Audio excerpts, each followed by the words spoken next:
I had to do it. He was murdering children and sacrificing them by drowning them in a lake. How could I possibly live with myself if I allowed that to continue? Sure, Vistani has wronged us, but they're not some coherent entity. They're people. And people just like us with hopes and dreams and fears, doing whatever they can to survive.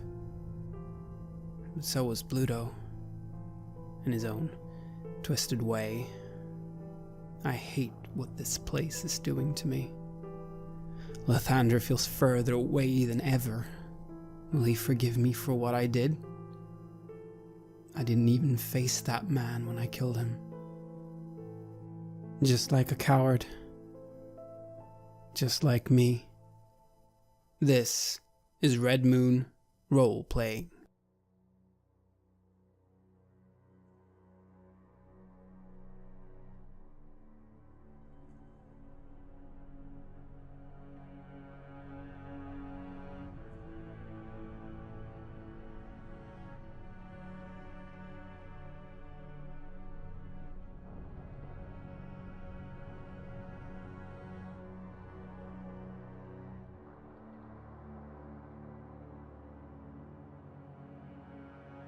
Night has finally begun to fall as you stand there, Roman, in this area now full of the dead. Roshek, you are finishing up your searching of the bodies. You come to the final one, the one in a cloak, and you are intrigued to see his features are not like the others. He does not have a beard, he is not wearing colourful clothing. He has long elven ears, and a similar dusky complexion to an individual you remember from before, although it is not that man. Too bad. Would have been nice to add him to the list, I think to myself. But then again, we might have been, well, not doing quite as well as we did if it would have been him. I look at my friend, at Roshek. Is he wounded? Does he look to be in need of attention? He took a few scrapes by the looks of it, and you notice there seems to be a bit of festering around the wounds. It doesn't seem to be affecting him, though, so if you recall him saying poison, he must be toughing out the poison. Yes, I walk away from the body of the man that I just killed in cold blood from behind. I think I did the right thing, but how could that be the right thing? I question what I've done, but I hope the consequences will justify what I did. I walk up to Roshek and I hold up my holy symbol, the symbol of Lathander, of the Morning Lord, and I let its light envelop him and heal his wounds, and I channel divinity, and I heal 30 hit points. Roshek, you feel greatly invigorated as this holy energy closes those wounds and the stinging sensation vanishes completely from your wounds.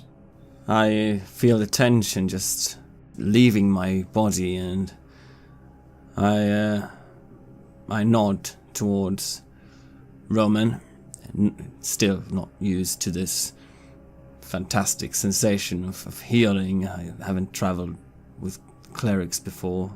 And I nod down to the man in front of me and I say, "Another elf, like the pale one we met before, if you remember." I do. The elves here... I wonder under what circumstances they live. If they have obviously been enslaved by the devil, by the Count, as well. I wonder where they were likely living in this realm when it was moved here, or however things ended up in this way. I try to catch the attention of Van Richten. As he says this, I follow his glance as well, both looking at him at the same time. Van Richten comes over quickly. You notice Esmeralda by the horses now, getting everything ready again and securing the wagon. He looks at you and frowns. I do not see the point of this diversion, to be honest with you. But I suppose killing some of his minions means they will not be a problem later.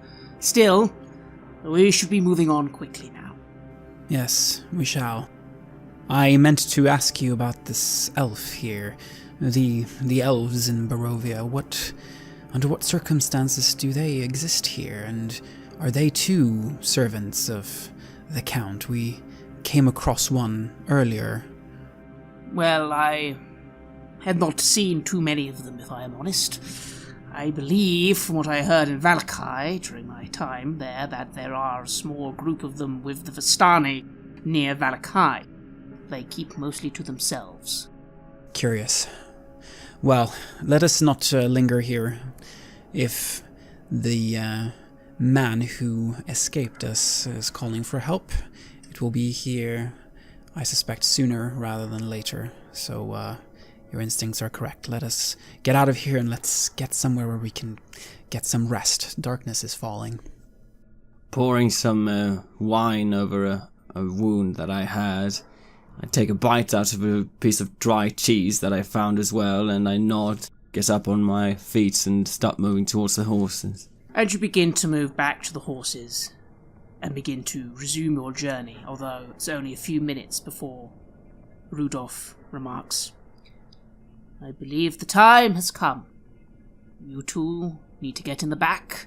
Esmeralda will tie your horses together and we will...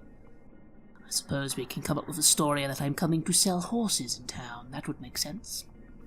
I like this. I have sort of been looking forward to being around this magnificent beast a bit more. It's going to be cramped, but still. I stop my horse. I, on the other hand, is slightly less looking forward to this intimate encounter with this powerful and very, very dangerous being. But, well, I put my trust in Lathander and in the skills of Van Richten in keeping this beast in check. Indeed, and you are, with a little bit of movement, readied and placed into the back of the wagon. You immediately find your quarters very cramped. There is, after all, a large saber-toothed tiger currently right with you. But you do find some places where you can sort of stand. You also notice, Roshik, immediately, that there are a few little slits in the side of the wagon. They're quite thin, but if you peek through them, you can see a little bit of the outside of the wagon and what's going on around you, should you want to know what's going on. You get yourselves as comfortable as possible, and Van Richten calls out from the front of the wagon, Are you ready to travel? I nod to myself in approval, finding these slits, and I thump the wall 2 times. Roman, what do you do? Yes. Ready, I say. And the wagon begins to lurch forwards.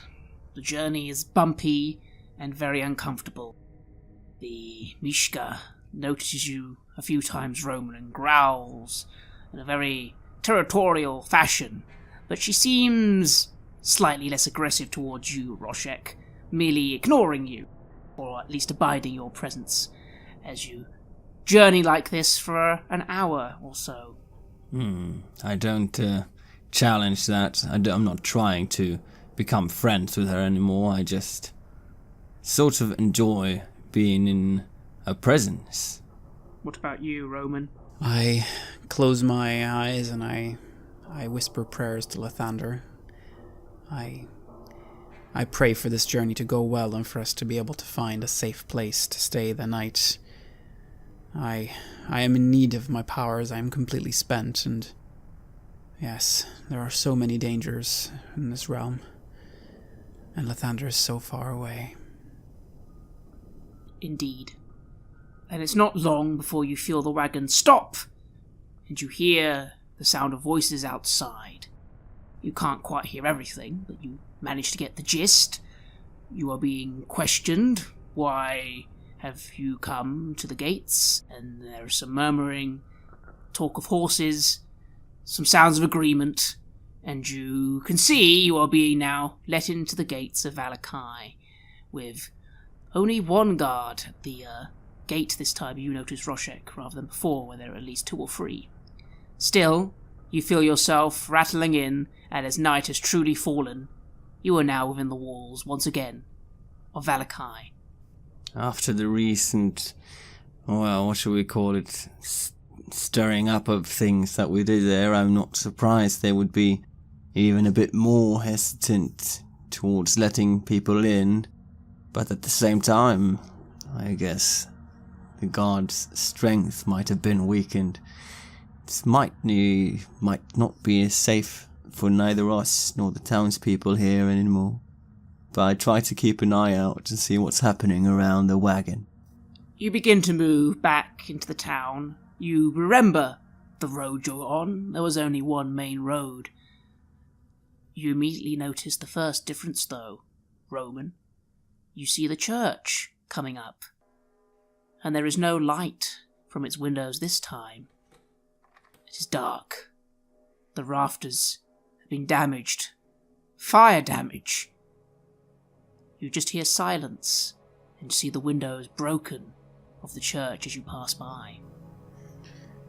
It is as I feared. What did we do? What did we do? As I see this as well through the slits, I'm a bit surprised that would be the building they chose for a distraction. Why the church? Doesn't seem very... No, I don't know. Somehow that gives me chills. Indeed, and you continue on for a few more moments. You notice, Roshek, another difference. Posters. There are none. The walls of some of these buildings were once covered in that goddamn festival advertising it, and even older ones as well.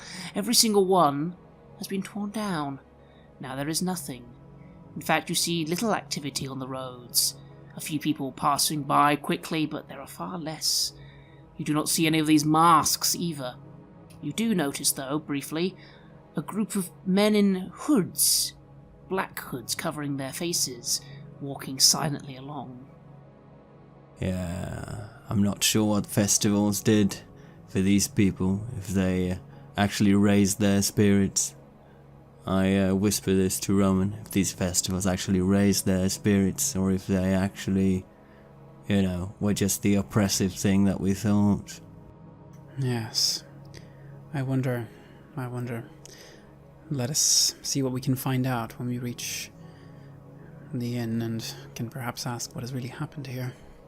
You feel a bit of a judder as the wagon moves along a little more, and you finally feel you're coming close to the inn, though again you get a good view of the town square. And there are the gallows, Roman, although there are only 2 bodies swinging from ropes, with those donkey head masks on their faces.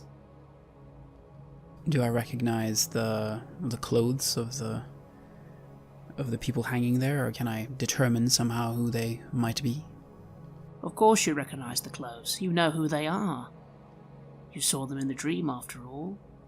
That must be the mayor, and you guess his wife. Yes. Of course. That is the decision that we made. That is the choice that we made, and that is the consequence of it. Naturally. And you also look beyond and just see the outline of the house. And you notice the entire upper floor seems to be open now to the elements. There was some sort of damage to the building. It's hard to tell as you go along. Fire damage? But you can clearly see almost like a hole. A massive hole covering the whole top of the mansion. As if maybe something exploded. Again, like your dream? Yes. Was I here? Was I here when it happened, or did I see it from afar? How is that possible? Who showed me that? Markovia? Are you saying that to yourself, or are you thinking it? I'm whispering it aloud, loud enough that you would hear it, but not hopefully loud enough to reach outside of the wagon. What do you mean? I saw this place. I saw when it happened. It was shown to me in the dream. I was here. I saw my son here. Your son? You have a son? I do have a son. I believe I showed you the crossbow. That was his. But he is gone, and he is dead, and seeing him here is not something that would be possible, but, well, it was probably just a dream, but what happened here, it matches with what seems to have happened in reality. That is peculiar and very, very unsettling. I had forgotten about that crossbow, I think to myself, and his son. And then I say, a lot of things here seem to make their way into our minds and our dreams. I keep having dreams too about what we're doing here. I don't usually dream much. I never used to dream at all, really. In your dreams, do you see that what we're doing is good? Are we following what Lathander would want us to do? Are we doing the right thing, Roshek? Because I'm not sure that we're doing the right thing. Yes, if there's something I keep hearing is that we're doing just the right thing, and that we're doing good, and we're following the right path. And perhaps Lathander is speaking to you. I will choose to believe that. I will choose to believe that, I say, but I do not believe that at all. I don't believe that at all either, but I say, I'm sure he does. And you notice the wagon has stopped, and there is again some commotion outside. Looking around a little, you can't quite see, but you can just about make out the details of some men now standing in front of the wagon, although only a few. You do, however, hear a familiar voice. The voice of the old man. Yes, you recognize that slightly weaselly tone he had. And he seems to be saying, "Ah, Rectavio, we did not think to see you again. I should warn you, friend, there will be no more festivals for the future. Your circus antics will not be needed." And you hear Rudolph. Again, he's obviously by this point disguised himself as Rictavio. "That is a pity. Do not worry though, I am here to do some horse business. I do not recall you being... Where is that intimidating fellow who runs the guard?" "Ah, Izek! No, you do not need to worry about him anymore, friend. I am the new marshal of Valakai. Yes, no, Izek, some brigands killed him, can you believe it? Oh, well, no one will miss him. But no, things are different now here, but so I imagine you'll be on your way soon." You feel a bit uncomfortable for a moment as you notice how late it is, but you miss a bit more conversation, but then you tune in again and you hear, again, they're talking loudly. "Very well, Rectavio, just be on your way soon, yes? After all, Lady Wachter is now burgomaster of Valakai, and things are going to be very different from now on." And again, some conversation, and you feel the wagon start to move, although you then notice Esmeralda speak out and go, "What happened at that house over there? What caused such damage?" And you hear Ernst say, "A good question. We're not very sure. The sun, something happened, explosion. I suppose it saved him from the gallows. Still, I think he deserved the fate. After all, he'd always been meddling in things he didn't understand, and isn't that what should occur to young men and women who meddle in things they don't understand? Death. Yes, I think so. Good riddance." And you hear him spit. Roman, how does that statement make you feel?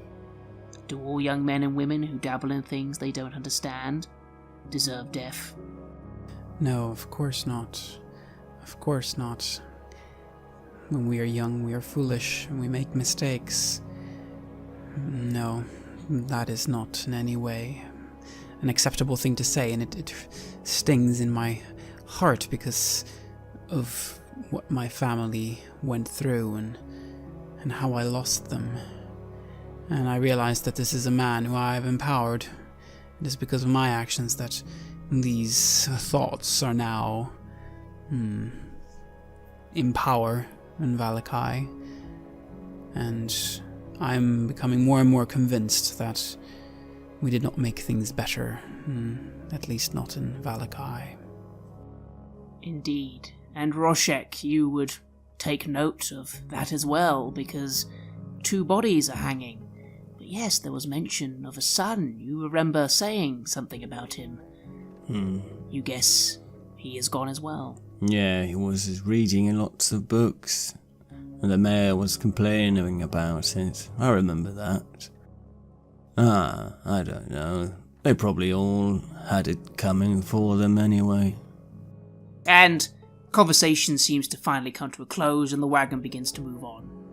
And you notice yourself, after a bit more conversation, being placed in a stable.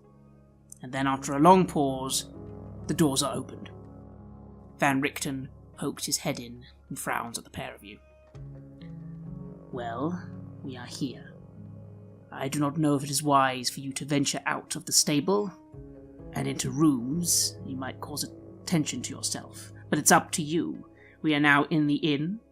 Erwin knows we're here and says that we are safe, although there's not many of his kin around, I notice. I'm sure he can explain that to you. For now, though, we have a room me and Esmeralda will be sharing, and it's up to you what you do with your evening. But yes, be wary. The tavern seems to be being watched. Well, wine, a hot meal, and perhaps some news would be good. Aside from that, rest. Yes. It is best that we remain here, as long as we can get some food and, yes, perhaps something to make us a little bit more comfortable here. We should be able to get the rest that we need to continue our journey in the morning. And I, too, am very curious to hear from Irvin, hear what has happened here, and, well, what he thinks about the future of the city of Valakai. Yeah, I mean, we have made progress as well, so why not report it? And I nod towards the amulet, probably now hanging around your neck. Van Richten nods and simply leaves you. If you get out of the wagon, you'll lock it up. Mishka cannot roam free, because unfortunately she's not that housebroken. And you find yourself in the stable, and you know the way to the inn from the stable, if that's where you wish to go. Yeah, I think so, yeah. Probably stick to the walls and obviously don't want to detract any attention. Yes. You feel that won't be too difficult, because as you enter the inn, you notice there is no one there. The doors seem closed, and the windows have been shuttered up, and the curtains have been drawn. There's only a single candlelight at the main bar, as it were. You notice Erwin, and he comes over and nods to the pair of you. Put you out of business, did we? I asked him as I nod back. He smirks a little and nods. Yes, my friends, we are closed tonight. Not many customers at the moment. Since the festival. It'll take much time to recover, and I do not have time to wait. I have sent the children ahead and many of our brethren. Only me and my wife remain, and as soon as possible we shall be leaving. There is a great hunt now for people like us, people trying to stand against Strahd and the devil. It's not safe here anymore for them. You're abandoning Valakai? Yes. Their vineyards, we've heard they need help as well, and we will be heading there to assist the family as best we can. This Lady Vakta that is now in power, does she serve the Count? Does she serve Strahd? He scoffs a little and shrugs. Of course she does. Probably, I do not really know. She does not exactly serve. Let us say, it is no longer popular to stand against the devil. Since his appearance, the people merely wish to survive, and they wish to survive by not angering him. And so, once again, Valakai will be a town that merely abides his rule and makes no trouble. That is the new saying in Valakai, do not make trouble, lest he come again. What did you mean he made an appearance? Did he appear in the town? He nods slowly. Yes, on the day of the festival. He came, they attacked the church, and they killed everyone inside, including the priest. And he proclaimed his judgment on the land. He proclaimed his amusement and then anger that we could defy him. And that was that. Shortly after, the townspeople rallied against the burgomaster. They blamed him for the deaths. They blamed him for all the troubles that have occurred that he has not stopped. And yes, you've seen, I'm sure, what happened to him. Lady Vakta is now the new burgomaster. Well, I suppose we did expect some change to take place. Well, for us at least it meant we got out of town and we were able to set out doing what we were meant to be doing. We've located the 2 artifacts that we were looking for. Is that so?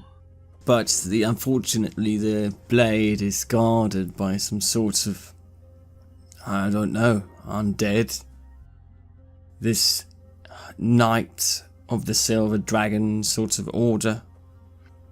And they won't let us have it back unless we shine the light of the sun on the place. I sound very non-convincing when saying all this, sort of looking to Roman for help. Yes, we must put them to rest, bring back the remains of their leader. Those remains now can be found at Castle Ravenloft, and that is where we shall go. Wait, you are going to the castle? Friends, I do not understand. Why do you need to go to the castle to help get this sword? That sounds very unwise to me, friends. You are going straight to his lair. He will kill you. We're not intending to fight him now, but we need to recover some sorts of artifact from the leader of the Silver Knight. What were they called? What was his name again? It was Argynvost, and it was the Order of the Silver Dragon. Argynvost, yeah. And we need to recover his artifact, his amulet, his jewel. It was a shining white jewel. I saw it on a painting. And that's what we need to restore the light. We have heard that through what we made out from the books, that there should be some way for us to escape once we've retrieved this gem. Van Richten has come and joined you, and you notice the wife has brought out some food, which you can begin to eat as you talk. Owen nods. He looked quite mystified at most of the stuff you are telling him, though. I see, friends, I have Argynvost Holt. Yes, legends speak of the place.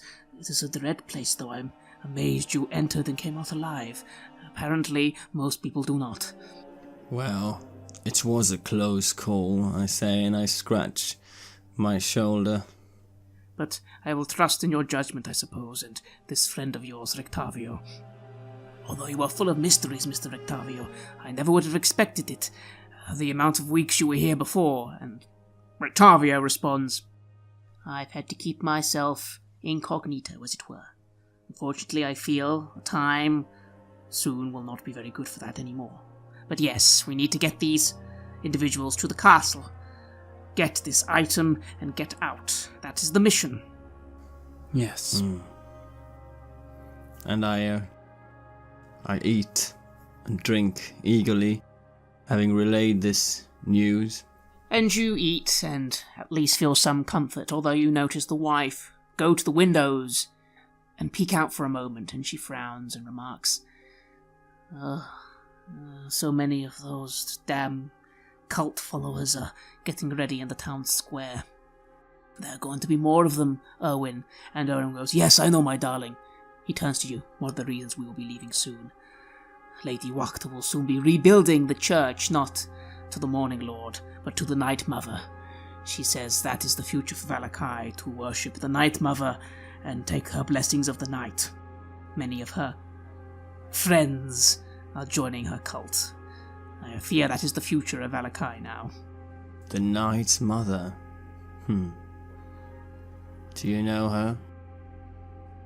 Yes, she, much like the Lord of Morning, is the Lord of Night, although more mysterious and equally as absent, if I am honest with you.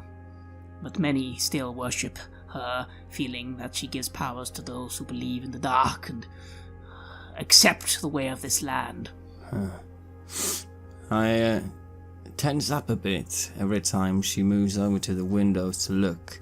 I don't feel at ease, even though it's nice with some food and relaying these news. I'm not sure I will be able to rest easy tonight.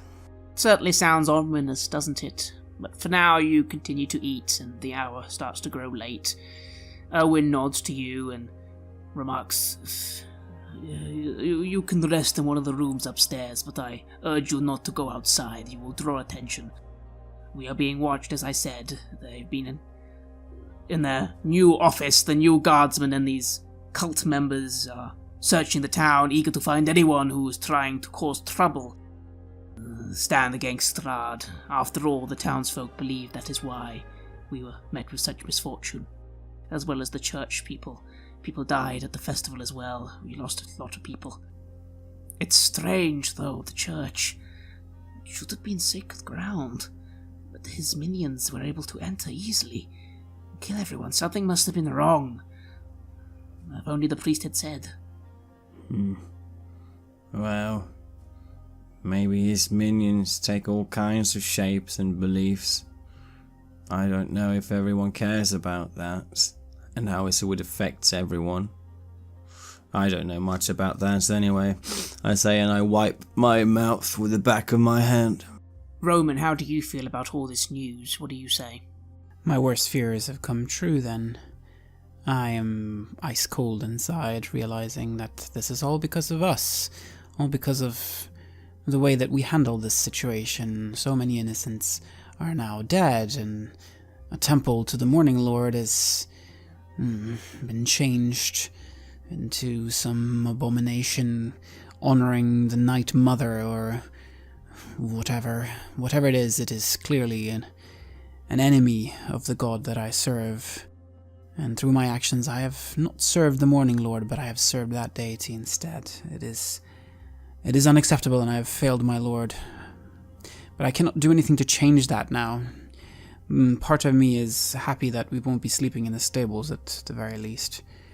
And perhaps the morning will offer an opportunity to redeem myself and perhaps still bring the light back to this land. And in that case, what happened to this one city won't matter anymore. It will just be a minor detail. If we can save this realm, then we will have done good, and Lathander will be pleased, and he will be back. My thoughts wander to Barsrog, the ogre, and the encounter with him earlier during the day. So much happened during this day, and I drink as much as I'm allowed, or as much as I'm offered, and I drink to him. Indeed. And finally Erwin leaves you alone. Esmeralda is in the room above, you notice, going over her items, cleaning her weapons. Van Richten comes to you two for a moment and remarks, "There is one more important detail we need to discuss. I'm sure you can understand the tactical advantage of all of us not journeying to the castle at the same time, yes?" Yes. We just attract attention, of course, I say thoughtfully, a bit affected by the wine. Indeed. Good, I'm glad you understand. Esmeralda I will need to convince, but I will do so tonight. She would have us all charge gloriously into battle. That is not what we should do. When we get close to the castle, you two should be the vanguard, and we will come from behind. You will approach first, and then within a 20-30 minute time period we will come after.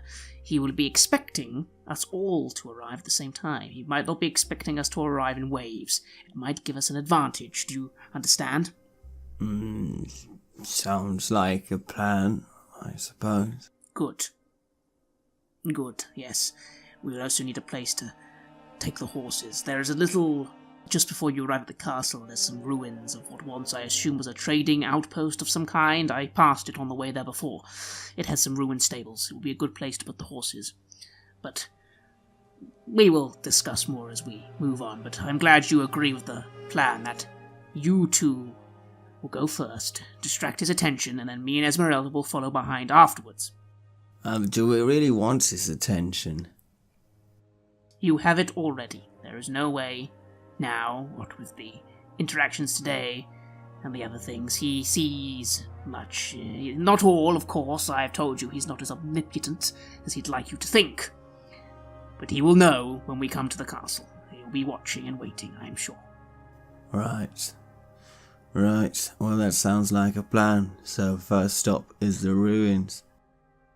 We'll set off, and then we will come. He will come a bit later, yeah. And let's make sure we have all the ideas of entry points and whatever. I say a bit haphazardly, and I bring out my long sword and I start cleaning it as well, oiling it. Well, unfortunately you do not have many options there. The main entranceway is over the bridge that crosses the chasm. You have seen, I imagine, from the distance where the castle is, built upon a massive, giant precipice rock, completely surrounded by an almost 200-foot deep chasm all around. Therefore, there is no way to assail its walls unless you were flying, and then of course you'd be noticed quite easily.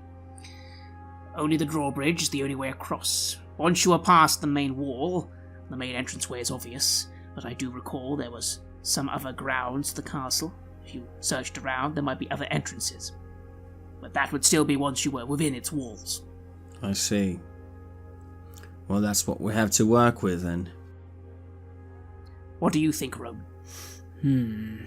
Yes, I wish to study the book one more time, just to see if there's something that can be learned from there, but, well, I suppose it sounds like a plan.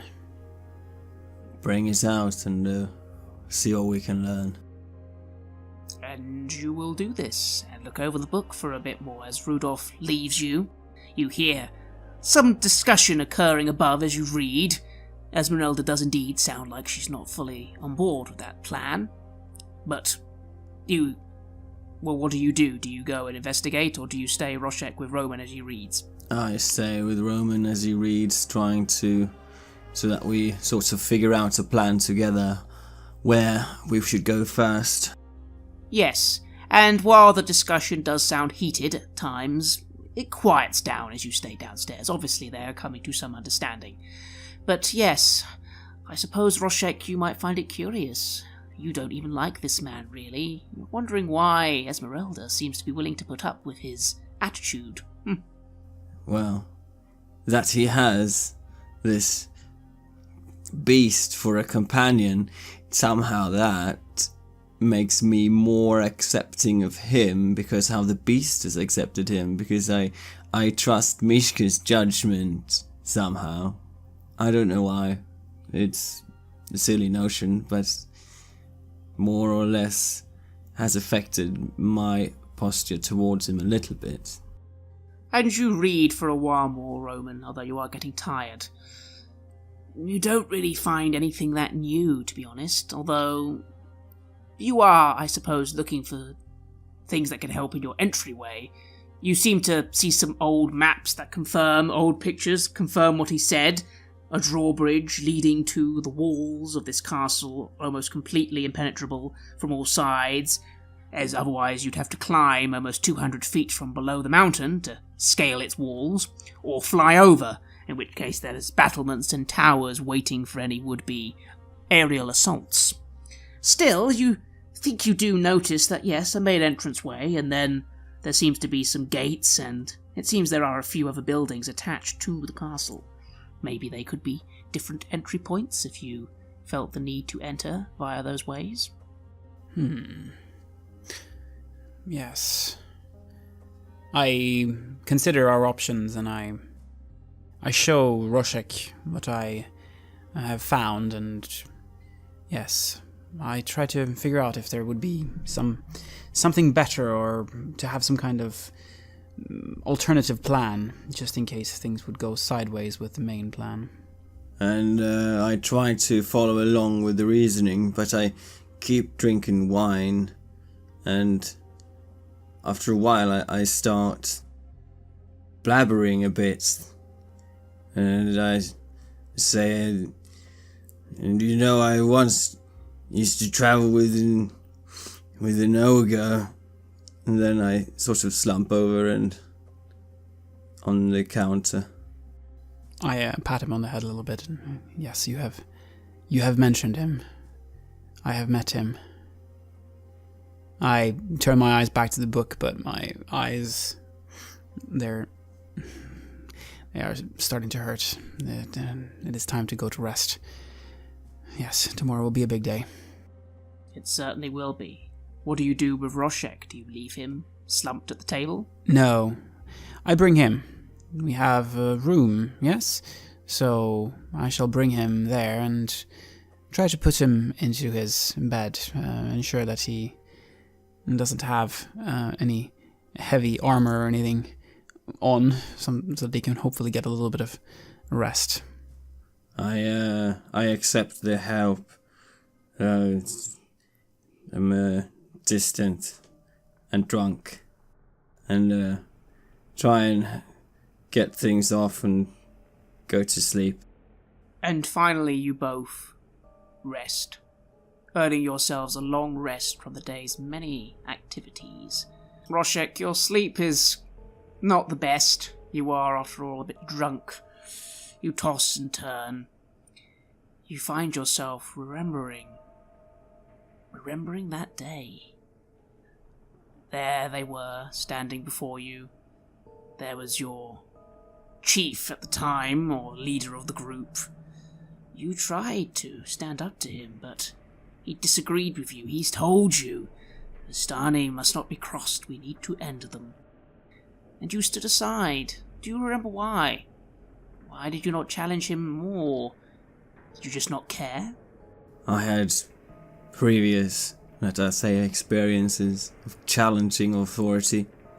I kept doing it in the tribe, with the clan, and in the different groups I've been traveling with, because I always thought I'd myself made better, more honorable, more clever decisions, but nothing I'd gotten from it had resulted in anything more than getting beat down, either physically or mentally, often physically, as I was with orcs after all, and I'd grown tired of it. This last time I was about to stand up again, wanting to almost take the lead myself, but it's just been too many times where that's resulted in pain and injury and wounded pride. So this time I let go of it. I let go of my honor. I did what I was told, and I killed them. Yes, you did. Do you remember? You remember her last words? She was saying something about, I curse you. You paid it little heed, you remember, because, of course, so many people say that as their last words. You've heard it many times. But in the dream, you suddenly just remember a detail you didn't quite remember, or you'd put back your mind. You remember she said something after that, just before the blaze slit her throat. She said, I curse you. And she was looking at you, Roshek, you remember? I curse you. To always know your place and the correct path to go on. And then the blood spilled from her throat. And, does that make me wake up? Yes, although it's still the middle of the night. I wake up. I feel my head hurts. Yes, and a little realization comes upon you then. That was the day you started doubting your way in life, wasn't it? You then decided to leave the group you'd been with for years. You decided to go to a town. You decided to follow a man out into the night on a rainstorm. Yes. That's where things changed. And, I haven't really thought about it too much, how things have changed. I just know it was different. At least until Madame Eva's tent. After all, since then you have been feeling yourself again. Indeed. But still, there's something there. There's something there. To always know the path I am on is correct. What kind of curse is that? I take my wash basin and I rub my face with some cold water. And I lay back down on the bed again, thinking about this. I've not been travelling with a tribe or not the kind of group that I've been with all my life for a long time now. I've been following my own decisions. It is different, even if I'm the same. Still, you can't help but wonder a little. The man told you he brought you here for a reason. He knew what you did. And you wonder to yourself, you were cursed to always know the way. And that was immediately when you then didn't know the way. Was leaving the tribe the right decision? If you hadn't left that group, would you be here? Did she inadvertently set me on a path? Or was this her intention all along? On that note, you fall back to sleep. Roman, your sleep is deeper than Roshek's. And yet, you can't help but replay today's events in your mind. In particular, you think of the boy. They had a son, didn't they? He's dead now. They say he dabbled in things. He deserved his death. What did he dabble in? You recall the dream. You were there. There was something happening. Some magic went off. You can't help but feel that you remember what happened to you. Didn't you say that you'd never again allow such injustices to happen? It was an injustice, after all, wasn't it, what was done to you and your family? It was. And yet you have let it happen, haven't you? Yes. Again. I have. I have failed. My God, I've failed myself. I've failed my son. I've failed everyone. Yet again. Yet again. Yet again I stood weak. But I tried this time, I really did. I unleashed everything that I had within me to protect him, but it was not enough. It was not enough. I don't think that I will make it out of this place alive. Perhaps that is just as well.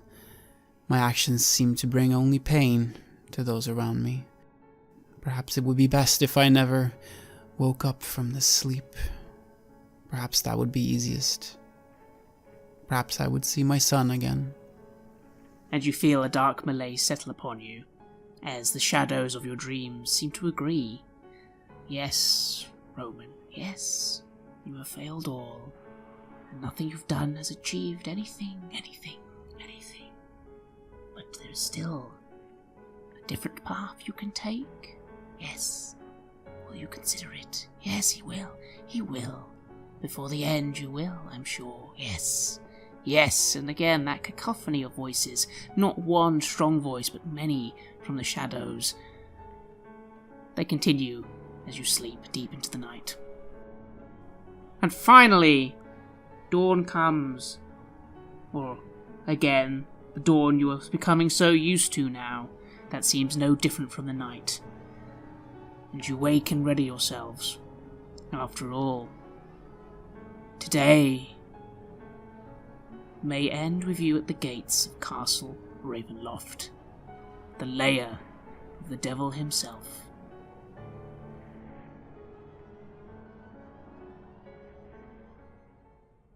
You have listened to an episode of Red Moon Roleplaying, where we play the campaign Curse of Strahd for Dungeons & Dragons 5th edition. Curse of Strahd was designed by Christopher Perkins and based on the adventure Ravenloft, written by Tracy and Laura Hickman in 1983. Dungeons & Dragons is published by Wizards of the Coast. The music is created by Metatron Omega, Flowers for Body Snatchers, and Word Clock, and is used with permission from their label Cryochamber. Visit cryochamber.bandcamp.com or their YouTube channel for more tasty dark ambient. A new episode of Red Moon Roleplaying is released every Friday. Please like our Facebook page and give us feedback, comments, and input there. You can also visit us at redmoonroleplaying.com. Finally, a huge thank you to our growing base of supporters. You are truly amazing and inspire us so much to keep going with the show. If you haven't yet found us on Patreon, please have a look at the links in the description and see if you want to show your appreciation and encourage our work with the show there. While the show will always be free of charge to our listeners, Patreon supporters have access to extra material such as our bonus Q&A podcast Ask for the Moon, where we discuss all topics and questions our Patreons have for us. You can even get access to the full-length, raw and unedited versions of our gaming sessions way before they are released as finished episodes. Thank you for listening. Looking forward to meeting again next week.